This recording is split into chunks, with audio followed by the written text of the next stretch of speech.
জি, বলে ঘুমাতে চাই। তো আয়েশা সিদ্দিকা রাদিয়াল্লাহু আনহা খুশি হবেন না, হবেন না? এত আনন্দ, এত খুশি। এখন আমাদের বিবিকে যদি বলি যে তুমি যে ঘরে ঘুমা, আমি মরার পর আমার কবরটা এখানে করব, ও জীবনও থাকবে না। মরার 3 মাস আগে বাড়ি ছেড়ে পালিয়ে যাবে।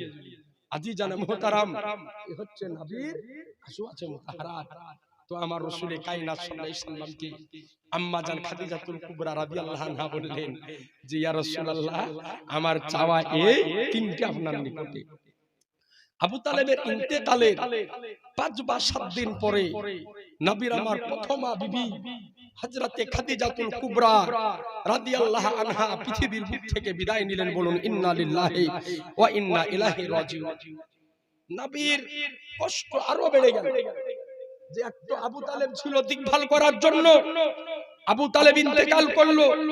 দ্বিতীয়ত তিনার স্ত্রী ছিল হযরতে খাদিজা, তিনিও পৃথিবীর বুক থেকে বিদায় নিয়ে চলে গেলেন।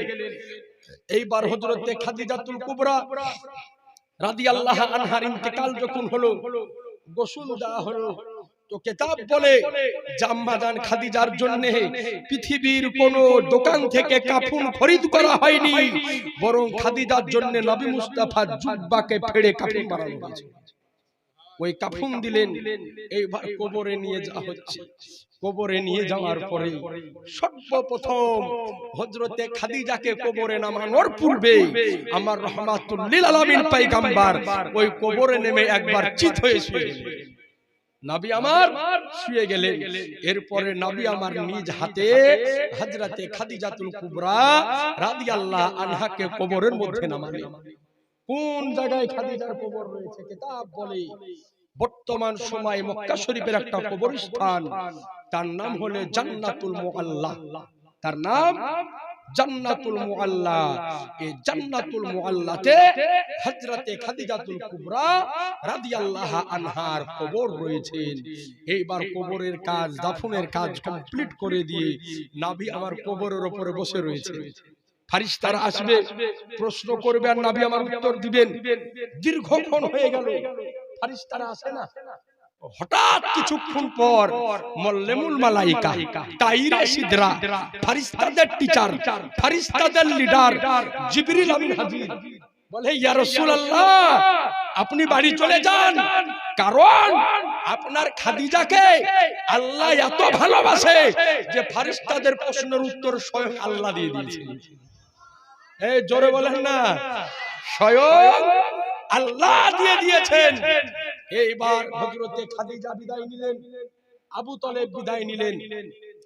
সকলে যখন একে একে বিদায় নিয়ে নিলেন, এইবার সাহাবী রাসূলদের উপরে অত্যাচার বিরাট হারে বেড়ে গেল। তৎকালীন যুগে আফ্রিকার একটা দেশ, তার নাম হচ্ছে আবিসিনিয়া। এই আবিসিনিয়াতে একটা প্রদেশ আছে, নাম হচ্ছে তার হাবশা। এই হাবশা দেশের মানুষ ছিল হযরতে বেলাল। সুবহানাল্লাহ বলেন। হযরতে বেলাল কিন্তু মদিনার মানুষ ছিলেন না। অজানা তথ্য আপনাকে দিয়ে দেই। হযরতে বেলাল কোন বংশের মানুষ ছিল জানেন? জানা আছে কারো? জানা নাই? হযরতে বেলাল ছিলেন হযরতে নূহ নবীর বংশের মানুষ। হযরতে নূহ আলাইহিস সালামের বংশের মানুষ। তিনার বাড়ি মক্কাতেও ছিল না, মদিনাতেও ছিল না। তিনার বাপের বাড়ি ছিল হাবশা, সেজন্য এনাকে বলে হাবশি। এই আফ্রিকার একটা দেশ, নাম হচ্ছে আবিসিনিয়া। এই আবিসিনিয়ার একটা প্রদেশ, তার নাম হচ্ছে হাবশা। তো এই হাবশাতে বসবাস করত হযরতে বেলালের বাপ। কেমন করে নূহ নবীর বংশের লোক হলো? নূহ আলাইহিস সালামের 4 বেটা। কয় বেটা?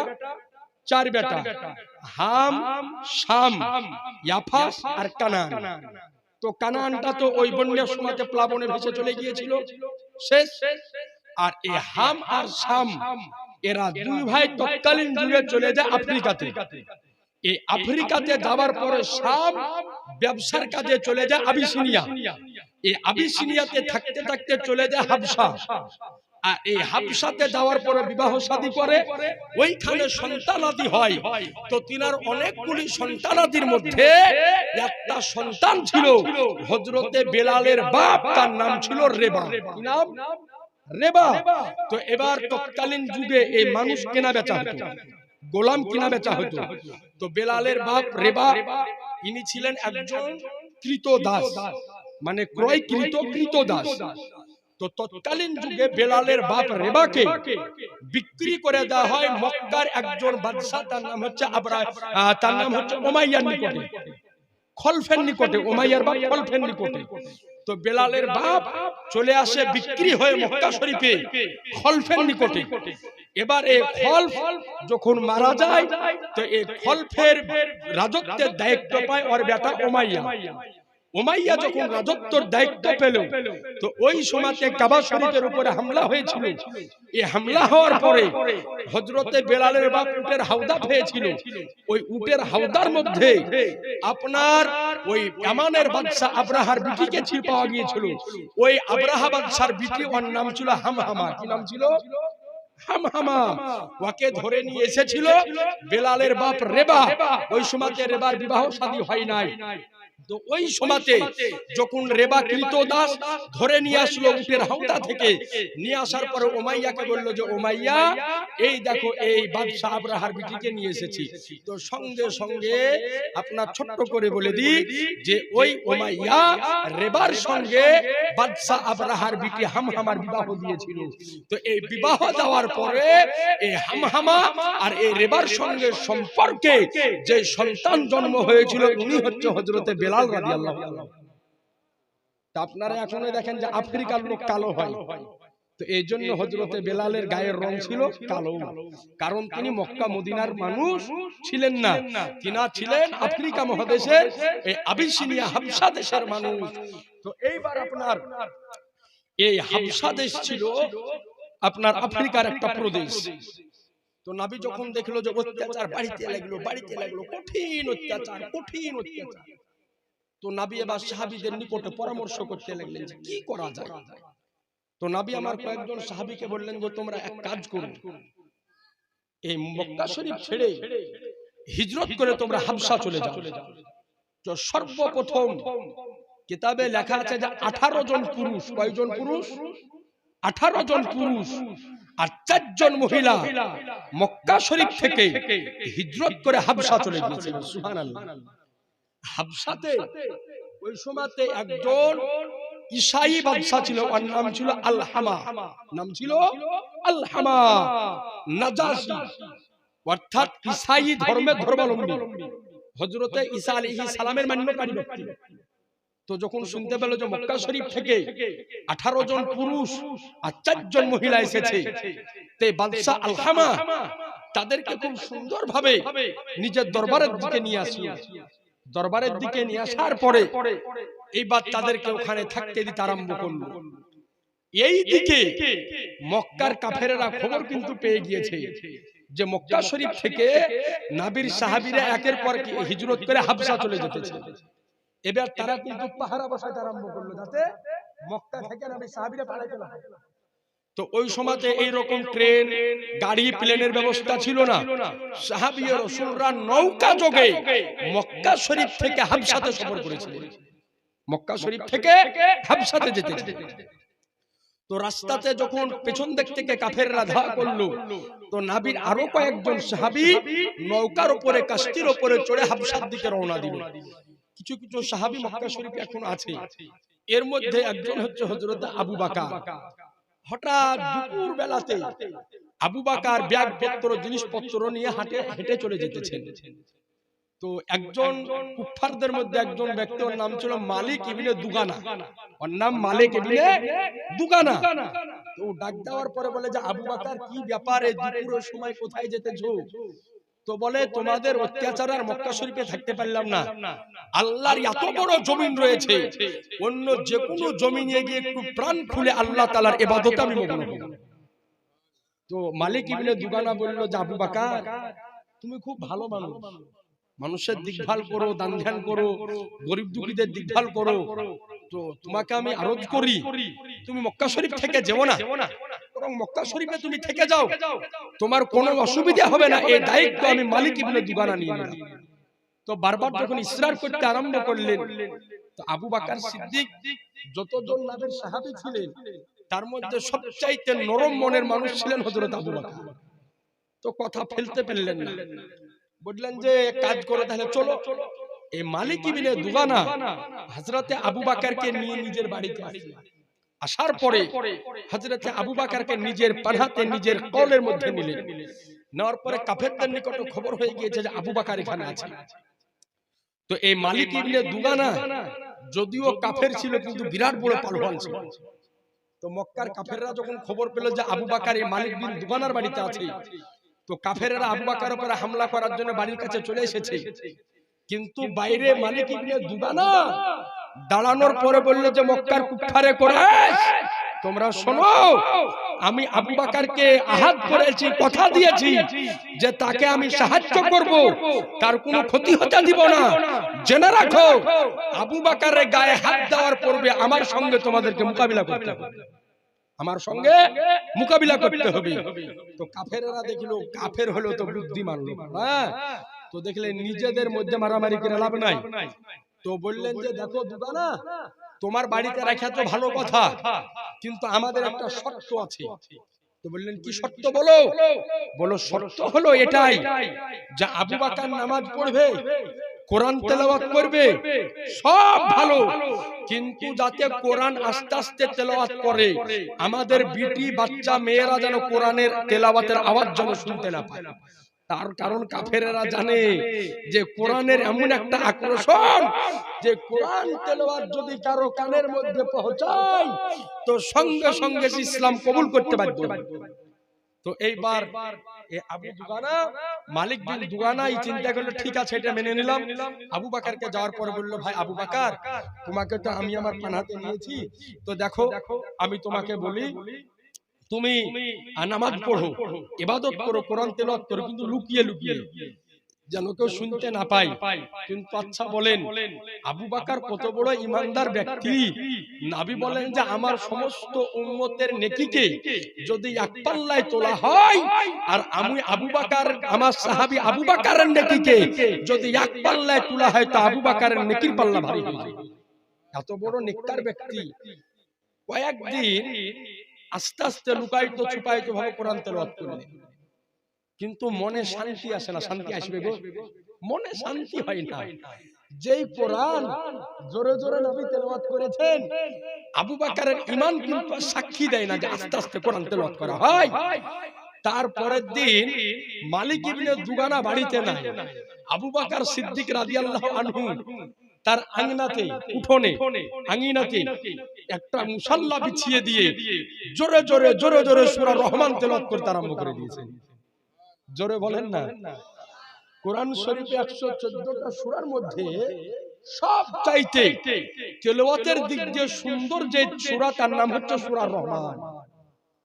এত মধুর সুরে তেলাওয়াত করতেছে, আশপাশে যত মেয়ে বাচ্চা ছেলে ছিল মালিক ইবনে দুগানার বাড়িতে সব পালা লাগিয়ে দিয়েছে আর কোরআন শুনতেছে। কাফেররা দৌড়ে আসতেছে, কি হয়ে গেল ওই জায়গাতে। আসার পরে দেখতেছে হাজার হাজার মানুষের জামায়াত, আর খলিফাতুল মুসলিমিন আমিরুল মুমিনিন হযরত আবু বকর সিদ্দিক আল্লাহর কালাম কোরআন তেলাওয়াত করতেছে। বললেন যে মালিক ইবনে দুগানা, এটা কেমন কথা হয়ে গেল? আবু বকরকে লুকায়িত ছুপায়িত ভাবে কোরআন তেলাওয়াত করতে বলেছিলাম, আর এই জোরে জোরে তেলাওয়াত করতে আরম্ভ করলো, তার মানে তুমি তো কথা রাখলে না। তো বললেন আবু বকরের নিকটে যাওয়ার পরে, ভাই আবু বকর, তোমাকে বললাম না যে লুকায়িত ছুপায়িত ভাবে পড়ো? দেখো ভাই আবু বকর, তুমি যদি লুকায়িত ছুপায়িত ভাবে না পড়ো, তো কাফেররা যদি তোমার উপর অত্যাচার করে, আমি কিন্তু তোমার দায়িত্ব নিব না। সঙ্গে সঙ্গে নামাজ শেষ করার পরে হাজার হাজার মানুষের সামনে খলিফাতুল মুসলিমিন আমিরুল মুমিনিন হযরত আবু বকর সিদ্দিক নিজের কণ্ঠকে উঁচু করে বলে, ও কুফারে কুরাইশ এবং মালিক ইবনে দুগানা, শোনো, তোমাদের কারো পানার দরকার নাই। তার কারণ হলো আমার একমাত্র সাহায্যকারী হচ্ছে আমার আল্লাহ ও তার রাসূল। তারা যদি আমার হেফাজত করে তাহলে আমার কেউ ক্ষতি করতে পারবে না। এইভাবে কিনারা রয়ে গেলে এইবার কাফেররা কিন্তু ভিতর ভিতর খোঁজ লাগায় যে নবীর সাহাবীরা হাবশাতে যে থাকছে কার নিকটে, তারাও খোঁজ লাগিয়ে রাখে। খোঁজ লাগাতে লাগাতে হঠাৎ তারা খবর পেল যে হাবশার বাদশা নাজাশী বাদশা, ঈসাই বাদশা আল হামান নিকটে তারা আছে। তো দুইজন ব্যক্তিকে মক্কার কাফেরেরা মুন্তাখাব করলেন, নির্দিষ্ট করলেন যে তোমরা দুইজন কিছু সামানপত্র তোফা বেঁধে দিলেন ওই বাদশার জন্য, যে তোমরা যাওয়ার পরে বাদশাকে ভালো করে কথা বলবে, তাকে এই তোফা গেলা দেওয়ার পরে বলবে যে আমাদের মক্কার কিছু মুজরিম আপনার নিকট এসে তারা আমান নিয়ে আছে, আপনি তাদেরকে আমাদের হাতে তুলে দিন। তো অনেক সামান পাতি দিল মক্কার কুফারে কুরাইশরা। তো দুইজন কাফের ওই দিন সন্ধ্যা বেলাতে আপনার আফ্রিকার আবিসিনিয়ার হাবশার দিকে যাত্রা আরম্ভ করে দেওয়ার পর ওরা পৌঁছানোর পরে ঈসাই বাদশা পৌঁছানোর পরে বাদশাকে ওই দুইজন কাফের সাজদা করলো, নাউজুবিল্লাহ বলে। যেমন সাজদা করলো, করার পরে বললেন যে তোমাদের বাড়ি? বললেন যে আমাদের বাড়ি মক্কা। বলে তোমরা কোন বংশের মানুষ? বললেন যে আমরা কুফারে কুরাইশ বংশের মানুষ। বলে কেন এসেছো? বলে মক্কা থেকে কিছু মুজরিম, কিছু আসামি পালিয়ে এসে আপনার দরবারে আছে, আপনি এক কাজ করেন ওই মুজরিম গুলাকে আমাদের হাতে উঠিয়ে দেন। তো বললেন কোন গালা? বলে যেগুলাকে আপনি পানাহা দিয়ে রেখেছেন। তো মক্কা থেকে যারা চলে এসেছিল নবী সাহাবী, এই আলহামা তাদেরকে ডাকলেন, ডাকার পরে বললেন যে এদের মধ্যে কে কে আছে বলো। তো দেখিয়ে দিলেন অমুক অমুক অমুক আছে। তো এইবার এই সাহাবীদেরকে আলহামা জিজ্ঞাসা করছেন যে তোমরা কি আসামি? তো বলতেন, তো বলার কথা বলার মতো ওই জায়গাতে দ্বিতীয় কেউ নাই। তো ওই জায়গাতে একজন ব্যক্তি ছিল, যিনি ছিলেন আবু তালেবের বেটা, হযরত আলীর ভাই, যার নাম ছিল হযরত জাফর রাদিয়াল্লাহু আনহু। জাফর রাদিয়াল্লাহু আনহু সামনের দিকে এগিয়ে গেলেন। এগিয়ে যাওয়ার পরে বাদশাকে কিন্তু সাজদা করলেন না, সেজদা না করে সালাম দিয়ে তিনার বক্তব্য আরম্ভ করলেন। তিনার বক্তব্যের মধ্যে ছিল যে ওগো বাদশা শোনো, আমরা এতদিন মূর্তি বুত পরস্তি পুজো করে এসেছি, কিন্তু হঠাৎ আমাদের মধ্যে থেকে আল্লাহ পাক একজন ব্যক্তিকে নবী রাসূল করে আমাদের নিকটে পাঠিয়েছেন। তিনার হাতে হাত দিয়ে কালেমা পড়ে আমরা মুসলমান হয়ে এক আল্লাহকে আমরা সাজদা করি, এক আল্লাহর ইবাদত করি। আমাদের মধ্যে ভাই ভাই মেল ছিল না, গুনার কাজ ছিল, পাপের কাজ ছিল, অন্যায় কাজ ছিল। যেই দিন থেকে নবী মুস্তাফার হাতে হাত দিয়ে আমরা কালেমা পড়ে মুসলমান হয়েছি, ওই দিন থেকে আমরা সমস্ত পাপের কাজ ত্যাগ করে দিয়ে এক আল্লাহকে আমরা সাজদা করি। বলেন এটা কি আমাদের অন্যায়? বাদশাহ বক্তব্য শোনার পর ওর মন কিন্তু পরিবর্তন হয়ে গেল, না এটা তো অন্যায় নয়। তখন কাফেররা দেখলো আমাদের তো কথা চলছে না। এই বাদশা আলহামা ই কিন্তু মানে ঈসা নবীকে।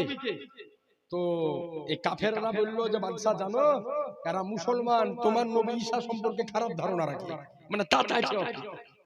তো বাদশা জিজ্ঞাসা করছেন জাফর রাদিয়াল্লাহু আনহুকে যে ঈসা নবী সম্পর্কে তোমরা কি খারাপ ধারণা রাখো?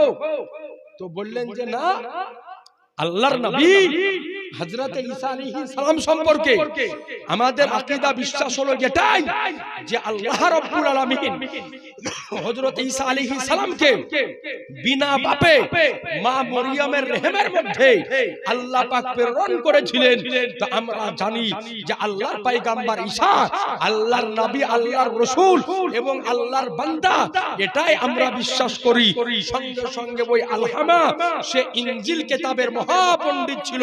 দাঁড়িয়ে যাওয়ার পরে বলল ও মক্কার কুফারে কুরাইশ শোনো, আরে যে নবী সম্পর্কে আমার পয়গম্বর ঈসা ইনজিল কিতাবের মধ্যে যে ভবিষ্যৎবাণী করে দিয়ে গিয়েছেন, আল্লাহর পয়গম্বর মুসা তাওরাত কিতাবের মধ্যে যে ভবিষ্যৎবাণী করে দিয়েছেন, আল্লাহর পয়গম্বর দাউদ জাবুর কিতাবের মধ্যে যে ভবিষ্যৎবাণী করে দিয়ে গিয়েছেন, উনি আর অন্য কেউ নয়, উনি হচ্ছেন মক্কার ধরতিতে জন্ম নেওয়া নবী মুহাম্মদ রাসূলুল্লাহ। বলেন ওদের আকীদা সঠিক, ওদের আকীদা অরিজিনাল আকীদা। সুতরাং এদের বিরুদ্ধে আর তোমরা কিছু বলিও না। এইবার কুফারে কুরাইশেরা আপনার ওখান থেকে ফেরত আসলো। এর মধ্যে হঠাৎ এই যে হাবশাতে নবী সাহাবীরা আছে, একটা মিথ্যা কথা কেটা প্রচার করে দিল যে মক্কাতে যত কাফেররা ছিল মুসলমান হয়ে গিয়েছে, প্রচার করে দিল। তো হাবশাতে যারা ছিল এদের কানে যখন পৌঁছালো যে মক্কার কাফেররা মুসলমান হয়ে গিয়েছে, এরা চিন্তা করলো যে মক্কার কাফেররা যখন মুসলমান হয়ে গিয়েছে আর আমরা হাবশাতে থেকে কি করব, তাহলে চলে যাই মক্কা শরীফ। তো আসার পরে খবর নিয়ে দেখলো যে ইয়া হচ্ছে মিথ্যা কথা, কে একটা আন্দাজে বলেছে। তো নবী মুস্তাফা বললেন যে তোমরা এসছো কেন? তো বললেন ইয়া রাসূলুল্লাহ আমরা খবর পেয়ে এসেছি। না এটা ভুল কথা, মিথ্যা কথা, ওরা এখনো কেউ মুসলমান হয়নি। রাসূলে কায়নাত সাল্লাল্লাহু আলাইহি ওয়াসাল্লাম এইবার আপনার কিছুদিন আবার তিনাদেরকে নিয়ে থাকলেন।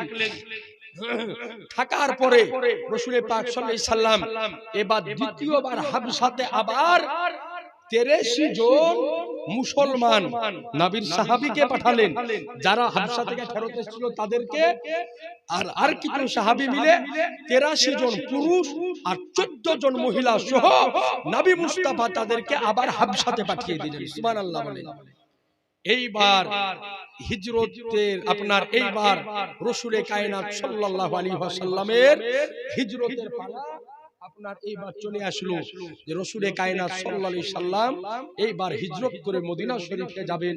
হিজরতের পূর্বে আরো কিছু ঘটনা সংঘটিত হয়েছিল, ওগুলা ইনশাআল্লাহ আপনাকে শোনাবো। তার পূর্বে একবার দরুদ পড়ুন, আল্লাহুম্মা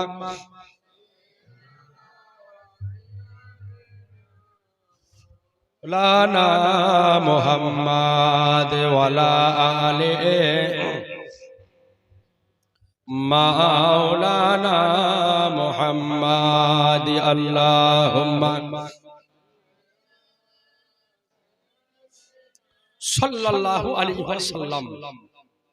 আপনারা জানেন যে এই যে মদিনা শরীফ এখন বর্তমান নাম, এর নাম কিন্তু মদিনা ছিল না, এর নাম ছিল ইয়াসরাব। কি নাম ছিল? ইয়াসরাব। এখন যে মদিনা শরীফ এর নাম ছিল তৎকালীন যুগে ইয়াসরাব। তো এইবার নবী যে আমার মদিনাতে হিজরত করে যাবেন, তো এই হিজরত করে যাওয়ার আগে তো মদিনাতে থাকার জায়গা লাগবে। ওই সময়তে মদিনাতে মানুষ কিন্তু মুসলমান হয়েছিলই না। এই যে এখন যেমন হজ হচ্ছে, তৎকালীন যুগে কিন্তু হজের সিস্টেম ছিল, মানুষ কিন্তু হজ করার জন্য আসতো। কারণ এই হজ হযরত আদম নবীর যুগ থেকে শুরু হয়েছে। কাবা শরীফ তওয়াফ করার জন্য মানুষ আসতো। আল্লাহর পয়গম্বর ইব্রাহিম আলাইহিস সালাম সহ এই যখন কাবা শরীফ দেখছেন কিনা, এই কাবা শরীফ কতবার তামির হয়েছে জানেন, মানে তৈরি হয়েছে? এই কাবা শরীফ তৈরি হয়েছে মোট 10 বার। কয়বার? 10 বার তৈরি হয়েছে। সর্বপ্রথম কাবা শরীফ তৈরি করেছিলেন, তামির করেছিলেন আল্লাহর